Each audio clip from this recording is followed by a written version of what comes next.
ফটিক এক পাথরিয়া, যার পরিচিতি ছিল পাথর ভাঙা। তবে তার নামের মতোই সে ছিল মনের দিক থেকে পাথর। সারা দিন পাথর ভেঙে বিক্রি করত, কিন্তু তার মনে ছিল একটাই স্বপ্ন, একদিন সে বড়লোক হবে।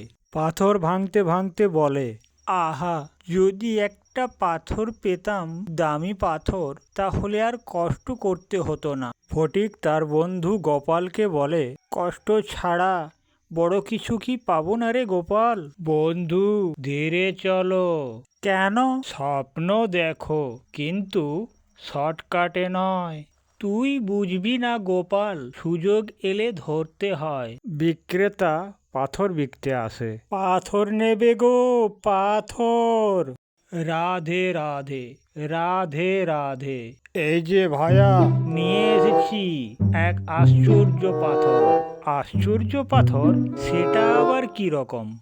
এই পাথর যার ঘরে থাকবে তার ভাগ্য খুলে যাবে। এর দাম কত? এই যে দেখো, এক বিশেষ পাথর। আজ সস্তায় দিচ্ছি, কাল এর দাম আকাশ ছোঁয়া হবে। ফটিক, সাবধানে শুনিস, খুব লোভ ভালো নয়।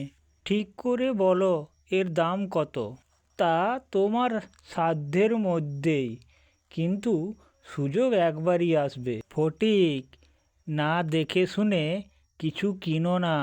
বিশ্বাস না হলে থাক, আমি অন্য জায়গায় বিকব। ফটিক পাথরটির লোভে পড়ে, টাকা দিয়ে কিনে নেয়। কয়েকদিন পর ফটিকের বাড়িতে অদ্ভুত ঘটনা ঘটে। এই পাথরটা বিক্রি করে আমি অনেক টাকা পাবো, আমি বড়লোক হয়ে যাব। এ কি, পাথরটা গরম হয়ে যাচ্ছে কেন? পাথরটা জ্বলছে কেন? লোভে লোভে চোখ অন্ধ হলে সত্য দেখা যায় না। লোভে পা বাড়িয়েছ, মূল্য তো দিতেই হবে। কে কে ওখানে? কে কথা বলছে? লোভের আগুন জ্বলে মনে, স্বপ্ন আসে ক্ষণে ক্ষণে, কিন্তু যদি পথটা ভুলি, অন্ধকারে যাব চলে।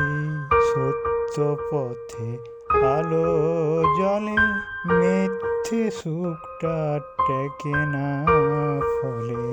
ভাবো আগে, বুঝে নাও, সঠিক পথে পা বাড়াও। ওরে মন আমার।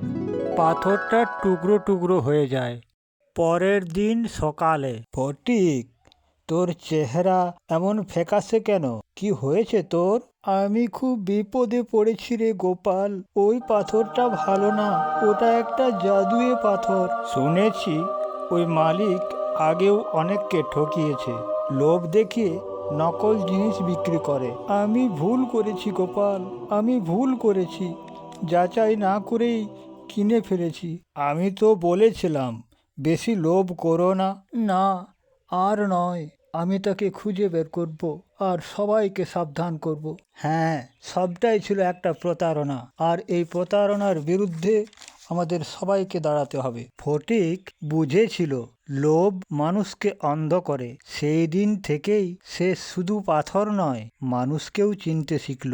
বন্ধুরা, আমি প্রতারিত হয়েছি, তোমরা যেন হয়েও না। বড়লোক হওয়ার স্বপ্ন দেখো, কিন্তু শর্টকাটে নয়। সত্য আর পরিশ্রমই আসল শক্তি। আর হ্যাঁ বন্ধুরা, ভালো লাগলে লাইক সাবস্ক্রাইব করে দিও।